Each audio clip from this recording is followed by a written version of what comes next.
시작하면서 스위스 도시국가 쭈리히 종교개혁은 1523년 10월에 본격적으로 시작됐습니다.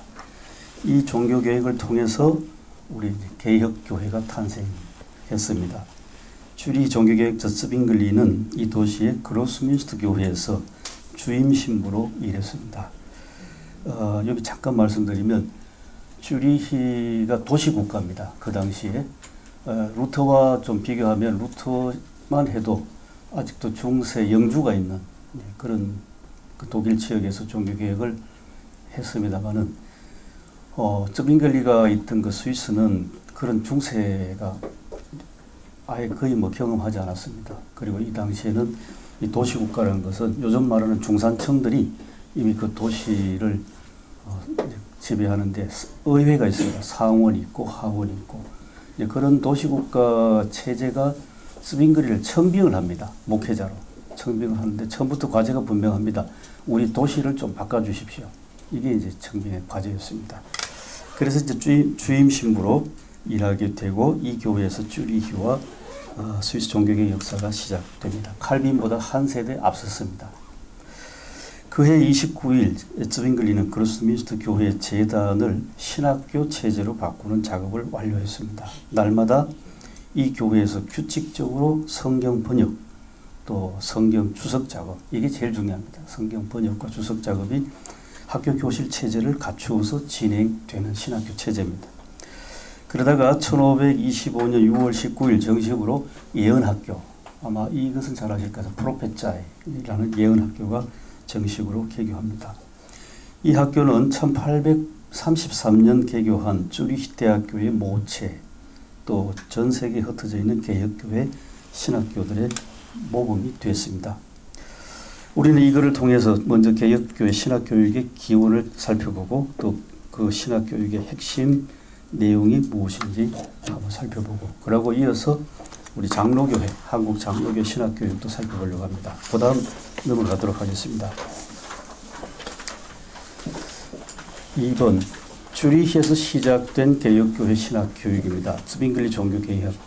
쭈리히 시의회 청빙을 받아들인 츠빙글리는 1519년 1월 1일 이 도시 한복판에 있는 그로스민스터 교회 주임 신부로 부임합니다. 신약 성경 마태복음 1장부터 강해합니다. 이를 통해 선포되는 하나님 말씀이 종교개혁의 원동력이 됐습니다.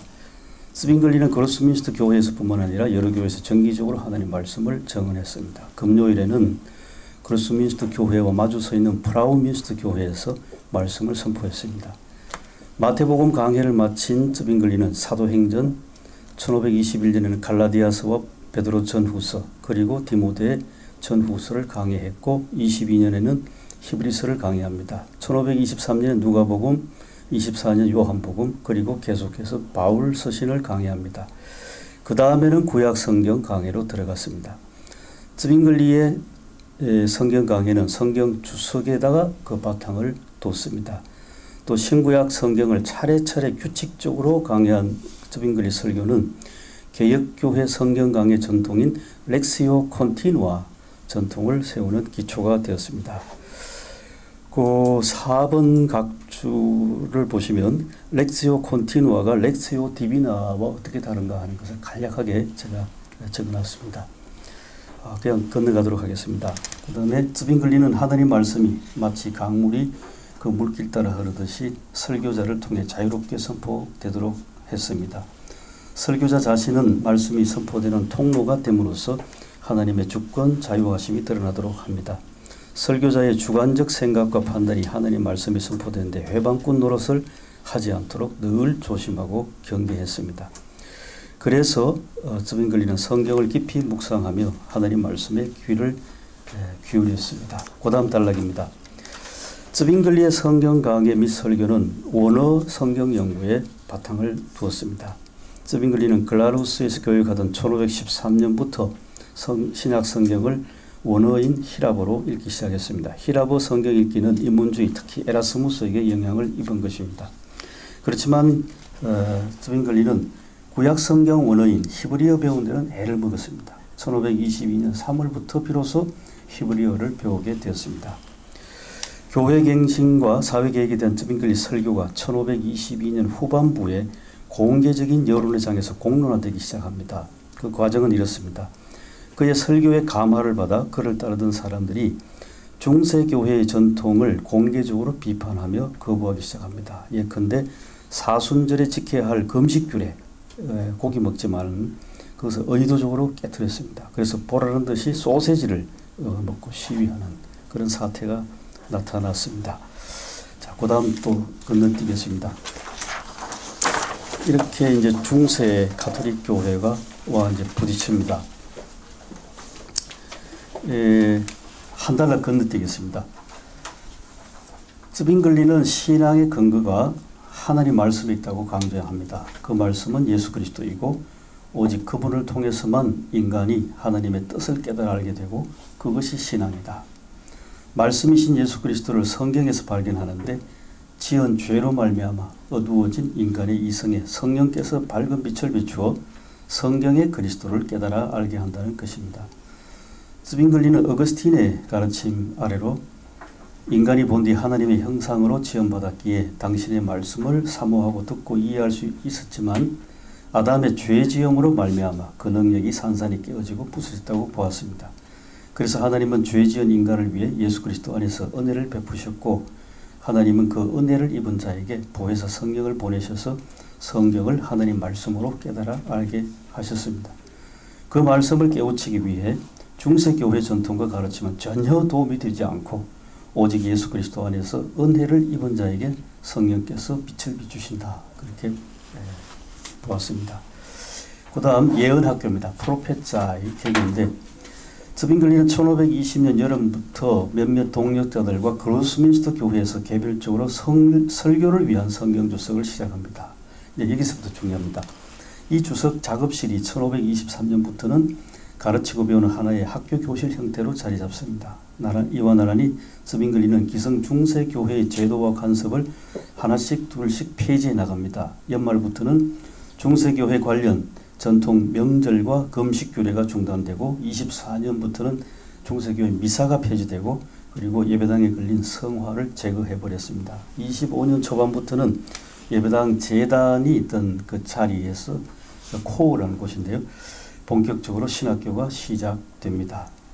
그리고 그렇게 시작된 것이 지금 쭈리히 가면 쭈리히 신학부가 거기 바로 그 곁에 있습니다. 이 학교 수업 내용이 이렇습니다. 주로 성경 고전어, 헬라어, 히브리어를 가르치며 성경을 주석합니다. 학교 운영자인 쯔빙글리는 세포린을 히브리어와 헬라어 가르치는 교사로 초빙하고 계속해서 고전에 탁월한 교사들을 초빙합니다. 예컨대 프란시스칸 수도원의 수도사였던 펠리칸을 교사로 청빙했는데 펠리칸은 이미 히브리어 문법책을 출판하고 또 에라스무스 동역자로 명성을 떨치고 있었습니다. 이와 더불어 쯔빙글리는 교과 과정에 새로운 틀을 짰습니다. 이제까지는 주로 라틴어로 수업이 진행되면서 성경 원어 교육은 하나의 부수적인 수업이었는데 이제부터는 주부가 바뀌어서 성경 원어 교육이 수업의 중심에 오도록 했습니다. 앞에서 밝힌 대로 1525년 6월 19일 예언학교가 그로스민스터 교회 코어에서 정식으로 개교됐고 신약성경 고린도전서 14장 26절 이하를 바탕으로 해서 학교 이름을 예언학교 프로페자이라 지었습니다. 쯔빙글리와 여러 선생들은 이 성경 구절이 성경 이해와 성경 연구의 열쇠말이라고 봅니다. 이분들은 또 고린도전서 14장 26, 27절에 따라 성경 원어 학습을 방언 은사에 해당된다고 봤습니다. 쯔빙글리는 특별히 설교자가 성경 원어에 통달하고 있어야만 성경에 대한 그릇된 이해를 방지할 수 있다고 봅니다. 이 견해는 한편으로 중세의 전통을 기준으로 성경을 해석하는 기성교의 관습에 맞서는 것이고 또 다른 한편으로는 성령의 역사에 대한 주관적인 확신에 따라 성경을 해석하려는 열광주의자, 예를 들어 제세례파에 맞서는 것이었습니다. 쯔빙글리는 예언학교 교장으로서 계속해서 유능하고 신실한 선생들을 초빙하고 모셔옵니다. 암만, 암빌, 꼴리누스 이런 분들인데 꼴리누스는 수도사 출신으로서 헬라어에 능통하고 신약 성경을 원어로 해설했습니다. 금요일과 주일을 제외한 월요일부터 목요일까지 날마다 예언학교에서 세미나가 진행되는데 여기에는 그로스민스터 교회 교육자, 이제 종교개혁 이후에 이제 종교개혁에 따라가는 그런 교육자들입니다. 그 다음에 도시국가 주류의 성직자, 기존 라틴어 학교 상급반 학생, 그리고 다른 지역에서 온 유학 온 학자들, 이런 사람들이었습니다. 그 다음 단락으로 가겠습니다. 이 학교는 인문주의 학습 방식을 크게 도입했습니다. 오전엔 주로 옛 교부들의 작품을 읽는 고전 연구에 우선점을 두었고, 예를 들어 시세로의 편집글을 읽었습니다. 고전 읽기는 고전의 특별히 헬라어에 대한 지식과 함께 학생들의 품성 개발 인격 도야, 이것도 중요했습니다. 에 입하자는 훈련입니다. 또 목회자가 되는 학생들에게는 대중설교와 강연을 대비시키는 글쓰기, 문장 연습도 많이 시켰습니다. 그래서 선생이 학생들에게 날마다 편지를 쓰거나 시를 짓는 숙제를 내주었습니다.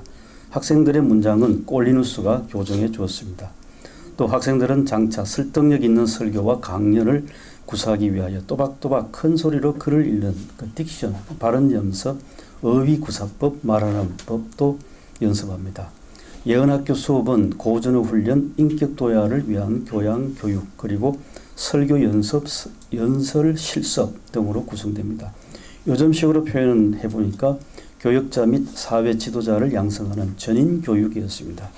그런데 이 모든 교과 과정은 신학 수업을 위한 준비 과정이었습니다. 그러니까 교양인으로 먼저 양성되고 그 다음에 이제 신학자가 되는 신학 수업, 그렇게 됩니다. 이 신학 수업의 핵심과 중심은 성경 연구와 성경 주석이었고, 성경 주석은 설교를 위한 준비 작업, 이것도 중요합니다. 즈빙글리가 예언학교의 책임자로 일하는 동안에는 성경 주석이 구약 성경에 집중되었습니다. 주석 작업은 대체로 오전에 세미나로 진행됩니다. 세미나는 다음과 같이 진행되었습니다. 먼저 시작 기도를 드린 후 히브리어를 가르치는 선생이 구약의 히브리 본문을 해설하고, 이어서 즈빙글리는 구약 성경을 헬라어로 바꾼 70인역으로 했는데, 제가 보니까 즈빙글리가 히브리어를 잘 못했던 것 같습니다. 그래서 본인이 이제 헬라어를 잘하니까 70인역으로 읽고 그 본문을 라틴어로 본인이 강의했습니다. 그 강의에 이어서 설교자가 대부분 레오 유더 동역자입니다. 유더가 쭈리히 대중 언어인 독일어로 설교합니다. 이제 요것은 대중이 참 중요했습니다. 성경 번역도 대중이 중요했는데, 이제 학자들, 전문 신학자들은 성경 원어를 가지고 헬라어 히브리어를 가지고 그걸로 이제 주석 작업에 집중하고, 이제 그 작업을 바탕으로 해서 이제 설교를 하는데, 설교는 철저하게 대중들이 잘 쉽게 이해하는 언어와 그 내용을 가지고 쉽게 풀어주는 이제 쉬운 설교로 가는 그런 골격입니다. 읽어보겠습니다. 오후에는 그로스민스터 교회 맞은편에 있는 프라우민스터 교회에서 미코니우스가 신약 헬라어 성경을 강의했습니다. 이렇게 성경 주석에서 설교 일원은 몇 단계 과정을 거치면서 전문 신학자들이 주석하고 강해한 성경 본문이 고전어를 배우지 못한 보통 사람들에게 잘 이해되도록 전달됐습니다. 그리하여서 중세시대 그로스민스터 교회 재단에 있던 코어가 성경 원어를 대중언어로 번역하고 주석하고 강의하는 신학교로 바뀌었습니다. 그 다음 3번입니다. 성경 주석이 설교로 1526년 여름에 그로스민스터 교회에서 또 한 번 더 급진적인 변화가 일어났습니다. 지난번에는 기성 중세교회 재단을 없애고 성화를 철거한 변화인데, 이번에는 이제까지 존재하지 않았던 것을 새로운 것을 설치하는 변화인데, 즉 하나님 말씀을 선포하는 설교단 칸제를 설치했습니다. 중세시대 예배당 재단의 기초석을 가져와서 그것으로 설교단을 설치합니다. 이 설교단에서 즈빙글리가 첫 설교를 주리에서 가장 중요한 중세 전통 축제일인 9월 11일에 했습니다. 그래서 이 설교는 상징도 있는데요. 옛 중세 신앙이 폐지되고 새 시대 새로운 신앙이 시작된다는 그런 의미를 담았습니다.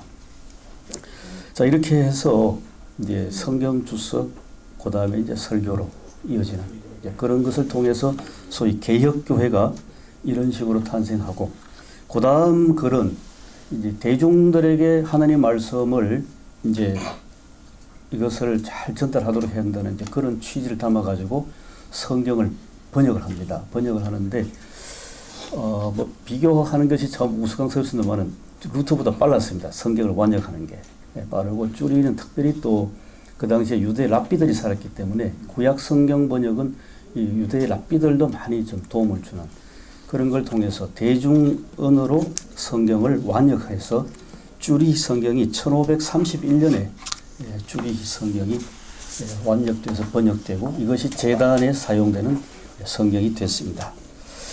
그래서 쯔빙글리는 제가 거기까지만 좀 하려고 합니다. 해서 그 다음 뒷장으로 넘어가시면 제가 장신대에서 이제 이걸 그랬다 보니까 그러면 쭈리히 종교개혁으로 말미암아 개혁교회가 시작됐는데 그럼 장신대는 어떻게 되느냐. 그래서 이제 장로 신학교를 봤습니다. 아까 말씀하신 것처럼 기장이 왜 기독교 장로교 아니고 예수교 장로냐 하는 것이 여기 바로 나옵니다. 6쪽 3번에 가시면 신학교 개교했는데 대한야수교 장로의 신학교로 1901년에 개교하고 제가 24년까지 신학교육을 받습니다. 왜 24년이냐면 마포삼열 목사님이 24년까지 교장을 했습니다. 그러고 라부열 교장으로 넘어가는데 그래서 제1세대 신학교육을 받습니다. 개교. 장로의 신학대학교의 총신도 마찬가지죠. 총신대학교의 전신인 대한야수교 장로의 신학교는 1901년 평양에서 개교했습니다. 1916년에 처음으로 발간된 학교 요람에 보니까 약사가 기록되어 있는데 그 약사는 장로회 신학교는 원래 성경을 전문으로 교수하던 사경회 중에서 자연한 결과로 산출하여 점차 조직된 것이라 그렇게 첫 문장을 기록했습니다. 그래서 본교는 성경을 가르치고 배우는 사경회가 전국 여러 지역으로 확산되고 또 계속 발전하던 가운데서 자연스럽게 설립된 것이 신학교다. 그런 뜻입니다. 사경회는 한국 장로교의 산실이었습니다. 내한 선교사들은 19세기 말에 당시에 한국 사람들이 항상 모이는 사랑방, 정기적으로 모이는 장날을 이용해서 복음을 전했습니다. 사랑방에서 성경 가르치고 복음을 전하고 장날에 쪽복음을 팔면서 복음을 전했습니다. 사경회는 1890년 선교사 언더우드 집에서 시작되었다고 전해집니다. 선교사 게일이 관찰한 대로 사경회는 한국인의 천성과 기질에 잘 부합되었습니다. 그래서 교회 설립의 기초 단계인 사경회는 전국 여러 곳에 시작되고 인근 지역으로 확산됩니다. 사경회는 참석 대상과 그 범위에 따라 종류가 다양했습니다. 예를 들어 개교회 사경회, 같은 지역 여러 교회들이 함께 모이는 시찰 사경회, 지역의 중심 도시에서 모이는 연합 사경회, 남성들만 모이는 남자 사경회, 여성들만 참석하는 사경회, 남녀가 함께 참석하는 사경회, 교회 지도자들만 참석하는 사경회 등입니다. 그래서 사경회는 짧게는 4일, 길게는 15일 정도로 개최됐습니다. 사경회가 발전하며 한국 장로교회가 이 땅에서 자리를 잡아가운데 토착인 교회 지도자들이 배출됐습니다. 이들은 학습교인, 입교인, 선교사의 어학교사, 조사, 장로의 단계를 거치며 교회 지도자가 됐습니다. 특히 조사는 안수받지 않은 교육자로서 사경회를 인도하고 성경을 가르쳤습니다. 규모가 큰 연합 사경회는 선교사가 인도하고 가르쳤고 중간 규모의 사경회는 선교사와 조사가 함께 가르쳤고 개교회별로 모이는 사경회는 조사가 처음부터 끝까지 가르쳤습니다. 개교회별로 모이는 사경회 횟수가 훨씬 더 많았기에 대부분 사경회는 토착인 교회 지도자인 조사가 인도하며 가르쳤습니다. 토착인 교회 지도자요 성경을 가르치는 선생인 조사와 장로를 안수받은 목회자로 양성하고자 신학교를 설립하게 됐습니다. 이것이 오늘 장로회 신학대학교 혹은 총신대학교의 모체인 평양 대한야수교 장로회 신학교였습니다. 1890년 언더우드 집에서 시작된 사경회가 10년 동안 전국으로 확산되고 발전한 결과 1901년 평양의 선교사요 장대영 교회 담임 목사 마포삼열의 집에서 신학교육이 시작됐습니다. 이와 함께 장로교회 공의회의 관리감독 아래 신학교 세미나리가 시작됐고 첫 입학생은 장로님 김종석 방기창이었습니다. 우린 여기에서 입학생이 장로라는 점에 주목할 필요가 있습니다. 즉 오랜 세월 교회 지도자로 양육된 성인을 신학생으로 받아들였다는 점입니다. 그 다음 신학교육입니다. 1901년 개교한 장로의 신학교는 성경을 가르치는 조사들을 위한 학습으로 신학교육을 시작합니다. 1901년 가을에 열린 장로교회 연합공의회는 신학교육위원회를 선정하여 이 위원회에게 교과과정을 만들어 제출토록 했습니다.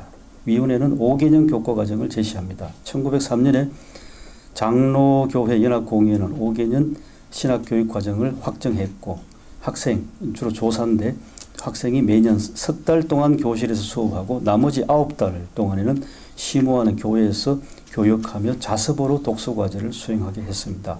이때부터 신학교육이 정식으로 시작됩니다. 신학교 입학장에는 신구약 성경을 다 공부한 자 혹은 성경학교나 도사경회를 4개월 공부한 자 그렇게 명시되어 있습니다. 5개년 신학교육의 교과과정은 매년 3개월 교실 수업, 9개월 자습에 맞추어 짜여져 있는데 1916년 요람에 따르면 학생들은 5년 동안의 성경 과목, 신구약 20개, 이론신학 과목, 교회사 조직신학 윤리 13개, 실천신학 과목, 예배, 설교, 목회, 선교, 교육을 12개 배워야 했습니다. 이 뒤에 쭉 넘어가시면 15쪽입니다. 15쪽에 보시면 장로회 신학교 교과과정 5년간 수업한 것을 16년 발간된 요람에서 한번 발췌해 봤습니다. 제 1학년 과목 쭉 하고 그 다음에 2학년 과목, 3학년 과목, 4학년 과목, 5학년 과목 이렇게 5년간 수업 커리큘럼입니다. 예, 요것을 그냥 얼핏 보시고 다시 원고로 가겠습니다. 제가 계속 읽어보겠습니다. 7쪽 밑에서 둘째 줄입니다. 이를 통해서 파악되는 점이 있습니다. 신학교 설립 이전에 실시한 조사 교육이 학교 설립 이후에도 여전히 지속되면서 심화되었다는 것입니다. 학교 설립 이전에 교회 지도자 교육을 겸한 사경회에서는 조사들이 그리스도교 교리를 배우고 또 교회의 행정과 정치를 배우고 실습했습니다. 또 시시때때로 회의에도 참석했습니다. 학교 설립 이후 신학교는 이제까지의 조사 교육을 포함하는 체계적인 교과 과정을 수립합니다. 각 학년마다 성경 각 권을 공부하는 과목이 개설되었습니다. 그만큼 신학 교육에서 성경 과목의 비중이 높았습니다. 또 교역자인 신학생이 교육 현장에서 당장 필요한 강도법, 설교학을 입학 직후부터 3년 동안 그러니까 저는 그래서 참 놀랐습니다. 쯔빙글리하고 장로 신학교하고 참 이게 역사적인 연관성은 없는데 거의 지금 같이 가는 겁니다. 이제 성경과 설교 그리고 4학년, 5학년은 목사집법, 목회학을 배웠습니다. 특이한 점은 교회 음악 또 국어를 5년 내내 배웁니다. 국어를 배운다는 것도 아주 독특했습니다. 교회 음악 과목은 교역자가 교회에서 찬송 지도와 풍금 반주를 하도록 가르쳤고 설교를 위한 발성법도 가르쳤습니다. 국어 과목은 한글 성경을 잘 이해하게 하고 또 설교 문장을 위한 글쓰기를 가르쳤을 거로 그렇게 짐작합니다. 1920년에 신학교 학제가 1년 1학기제에서 2학기제로 본가로 개편됩니다. 수업 연한도 이제는 5년에서 3년으로 바뀝니다. 봄학기는 3월 11일부터 6월 10일까지 하고 가을학기는 9월 2일부터 12월 2일까지 합니다. 이에 따라 교과 과목도 변동이 생깁니다. 1학년 입학 학기부터 3년 졸업할 때까지 3년 동안 학생들은 성서신학, 이론신학, 그리고 실천신학을 두루두루 배웁니다. 헬라어, 영어, 일본어는 선택 과목이었습니다. 실천신학 가운데서 설교 실습이 크게 강조됐습니다. 일주일에 한 번 상급반 4학년 학생들 가운데서 2명이 전교생이 함께 드리는 예배에서 설교합니다. 이 설교에 대하여 교수 3명이 비평을 해줍니다. 경건훈련 역시 매우 중요했습니다. 교수와 학생들이 매주일 한 번 하룻밤 함께 기도 모임을 가집니다. 23년도 열람에 따르면 평양 사방 60리 정도의 범위에 70개 예배당이 있었고 이 교회들마다 학생들이 봉사하도록 각각 지도교수의 지도 아래 배정되었습니다. 상급반 4학년 학생들은 여러 교회를 돌면서 봉사하고 한 학기에 2번 정도 교회에서 설교합니다. 주말에 토요일 오후부터 월요일 오전까지는 학생들이 교회에서 봉사하고 목회를 실습하는 시간이었습니다.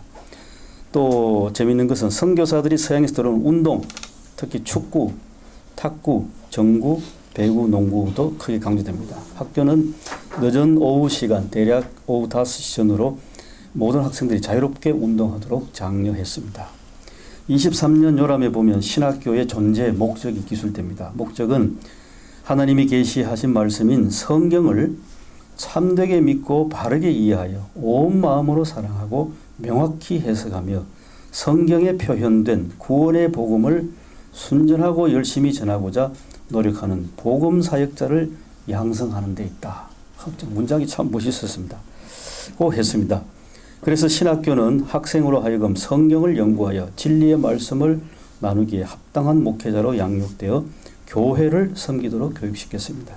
그리스도의 양무리를 돌보는 영적, 지적, 도덕적 그리고 사회적 책임의식을 가진 목회자를 양성하는 신학교육이었습니다.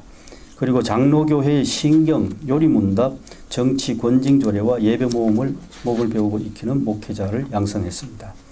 23년도 요람에 보니까 전공 교과목 해설이 수록되어 있습니다. 조직신학 교과목이 해설이 제일 먼저 수록됐는데 해설자는 조직신학 교수 그 당시 레이놀즈였습니다. 그는 성경이 조직신학의 교과서입니다. 그렇게 시작하고 그런 점에서 조직신학 수업은 본질적으로 성경적이라고 합니다. 이와 함께 이눌스는 교재를 인쇄물로 만들어 학생들에게 나눠줬는데 교재 내용은 서양의 신학생들에게 익숙한 주제를 가져와서 그것들이 한국 사람의 사고방식에 적용되도록 했습니다. 이것도 참 재밌었습니다. 한국 사람의 사고방식에 적용되도록 하고 또한 아시아, 동양 상황에서 생성되어 기묘하게 다룰 만한 주제들도 신학적으로 다룬다. 그렇게 했습니다. 그 다음에 구약입니다. 구약 성경 수업대학 교과목 해설은 어도만 교수가 서술했는데 그는 이 교과목의 학습 목표가 학생으로 하여금 구약학에 대한 주석적 신학적인 연구의 유용성을 스스로 터득할 수 있게 함으로써 구약 성경의 학문적 접근으로 다가서도록 한다. 학문적 접근 이렇게 했습니다.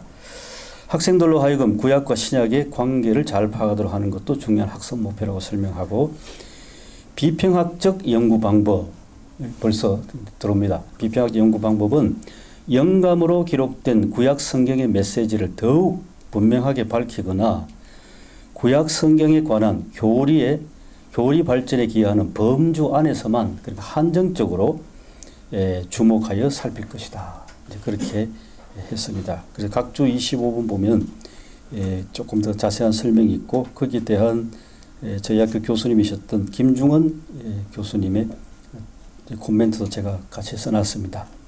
그 다음 또 본문 읽어보겠습니다. 구약 성경 주석 이외에 구약 성경 개론과 성서 고고학도 가르쳤습니다. 신약 성경 수업의 교과목 해설은 교수 라부열 나중에 교장이 됩니다. 그는 이 과목의 학습 목표가 학생으로 하여금 신약 성경의 내용을 파악하고 연구 방법을 습득해 하는 데 있다고 설명하고 1학년은 공간복음을 배우는데 구체적으로 공간복음서 연대기 지리 그 시대의 역사 그리고 주석을 배운다고 하고 2학년은 요한복음 사도행전과 사도시대에 관하여 사도 바울의 서신 7개 요한계시록을 주석적으로 배운다고 했습니다.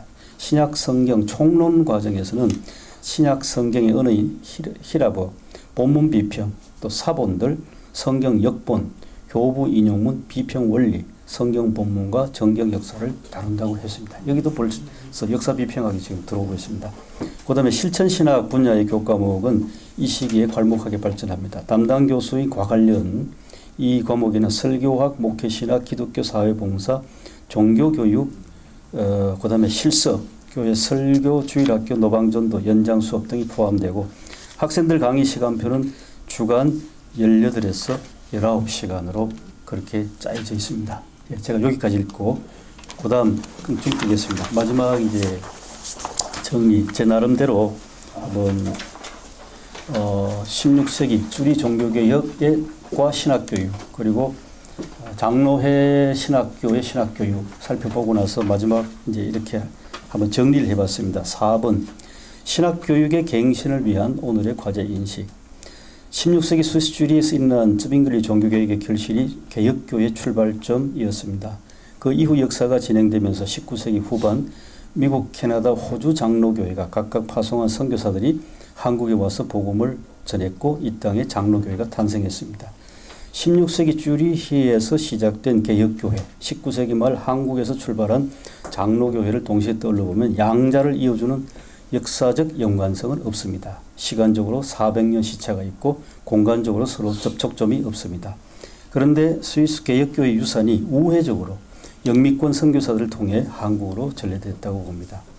앞에 살펴본 대로 한국 장로교회는 처음부터 성경을 배우는 사경회를 통해 성경기독교로 형성되었는데 이것은 본래 경전 전통을 중시해오던 한국인의 정신유산과 성경 곧 하나님 말씀에 기초한 서구 개혁교회 전통유산이 서로 만나서 어우러진 조화였다고 볼 수 있습니다.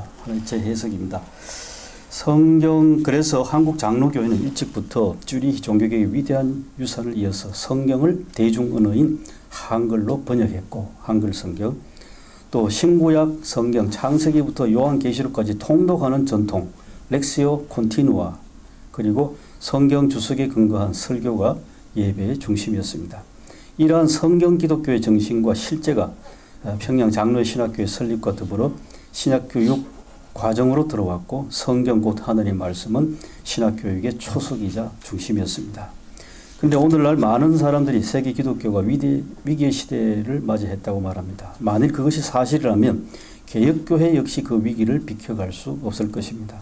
유럽교회는 이미 18세기 계몽주의 시대 이래로 기독교의 사회적 절대성이 무너진 사회에서 지금 교회는 생존하고 있는 형편이고, 미국 교회 또한 주류 교단들이 계속 쇠퇴의 길을 걷고 있고, 한국 교회는 교회 부흥을 물량적 성장으로 측정하던 산업화 시대를 지나서 한동안 웰빙 시대에 건강한 교회를 추구하다가 사회의 신뢰를 상실했다는 평판 속에서 지금 새로운 길을 모색하고 있습니다. 이와 같은 때에 온 세상에 흩어져 있는 개혁교회는 개혁교회의 원리인 교회 갱신을 통해 거듭나야 할 것입니다. 위기 상황에 처한 한국교회가 교회 갱신을 위해 고뇌하고 있는데 신학교는 이러한 교회를 위해서 무엇을 어떻게 해야 하는가? 우리가 먼저 생각할 것은 교회 위기는 곧 신학교 위기고 교회 갱신을 위하여 신학교도 동참해야 한다는 당위성입니다. 그 까닭은 신학교육의 1차적인 과제가 교회를 섬길 교육자 양성이 있기 때문입니다. 즉 예수 그리스도의 몸된 교회를 섬기고 그의 양무리를 치는 교육자 양성이 신학교의 존재 목적입니다. 이렇게 신학교육의 1차적인 과제를 의식하고 16세기 종교개혁 정신인 근원으로 돌아가자는 모토를 상기하면서 우리는 개혁교회 신학교육의 원리인 쭈리히 예언학교 프로페자이와 평양 장로의 신학교 신학교육을 지금 이 시대에 다시 새겨볼 필요가 있다고 봅니다.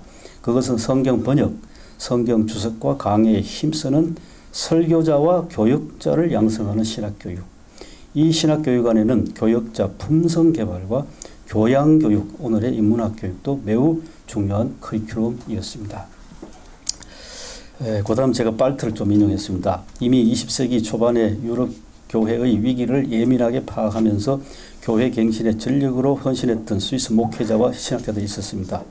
이들은 성경을 통해 교회가 나아갈 새로운 길을 발견했습니다. 이 가운데서 칼 발트를 예를 들었습니다. 1914년 제1차 세계대전이 일어났을 때 발트는 스위스 자펜빌에서 개혁교회 담임 목사로 교역합니다. 30대 초반이었습니다. 이때 독일 자유주의 신학자들이 신문 광고를 통해 전쟁을 지지했습니다. 이 사실에 발트는 하늘이 무너지는 듯 엄청난 충격을 받았습니다. 세계 평화를 선포해야 할 신학자들이 공개적으로 전쟁을 지지하다니. 이로 말미암아 발트는 교육의 신학적 기반이었던 자유주의 신학 사상이 와르르 무너지는 경험을 했습니다. 그러자 발트에게도 위기가 왔습니다. 매주일 규칙적으로 강단에서 말씀을 선포해야 하는 담임 목사의 상황이 절박합니다. 설교단에서 도대체 무슨 말씀을 선포해야 하는가? 또 무슨 말씀을 선포할 수 있겠는가? 이 답답한 현실에 질식당할 것 같은 발트는 새로운 길을 찾아 나섭니다. 1915년 4월에 발트는 노년의 목회자 블룸하르트를 방문합니다. 블룸하르트는 그에게 세상은 세상이고 하나님은 하나님. 좀 다른 말로 하면 하나님은 하늘에 계시고 세상은 땅에 있다는 말로 새로운 길을 가르쳤습니다. 이 말을 마음에 담고 집에 돌아온 발트는 방금 출간된 블룸하르트의 아침 기도회 설교집을 읽습니다. 그러면서 그는 성경을 새롭게 이해하기 시작합니다. 이게 중요합니다. 즉 성경 안에 있는 하나님 나라를 발견했습니다. 발트는 성경이 하나님 나라로 들어가는 문이라고 파악합니다. 그 문을 열고 들었으니까 아브라함을 비롯해서 신구약 성경의 인물들을 만나게 되었습니다. 그 인물들을 통해 새로운 세계, 즉 하나님 세계를 만났습니다. 그 새로운 세계에서 살아계신 하나님, 또 말씀하시고 행하시는 그 하나님을 만났습니다. 그리고 새로운 세계는 하늘 저편에 있는 것이 아니고 우리의 일상 속으로 들어오는 하늘의 능력이었습니다. 즉 우리의 낡은 세계 속으로 하나님의 새로운 세계가 임하여서 당신의 역사, 이제 계시 시대가 일어난다는 것입니다.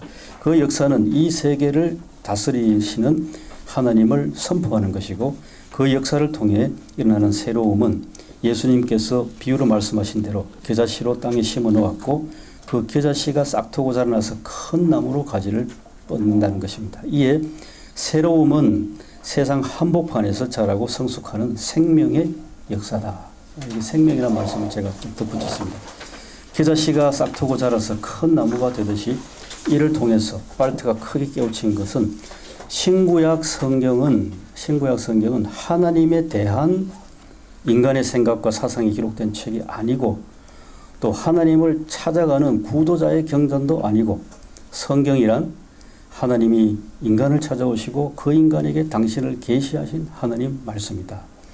성경 안에 있는 새로운 세계란 그러므로 하나님의 다스리심, 하나님의 영광, 하나님의 한량없는 사랑, 또 하나님의 역사입니다.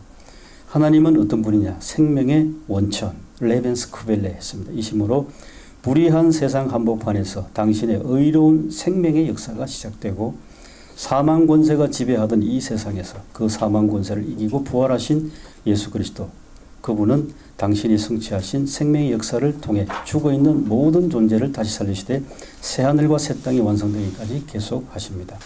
이렇게 성경 안에서 또 성경을 통해 하나님의 리얼리티, 독일말로 비르크리카이트를 발견한 20세기 초반 발트처럼 오늘 20세기 장로의 신학대학교 교수 학생은 성경을 통해 예수 그리스도 안에서 하나님의 리얼리티를 성령의 역사로 다시 발견하고 그 역사를 온 세계에 증언해야 할 것입니다. 이를 통해 한국 장로교의 유산인 성경 기독교가 회복되고 개선되기를 소망해 봅니다.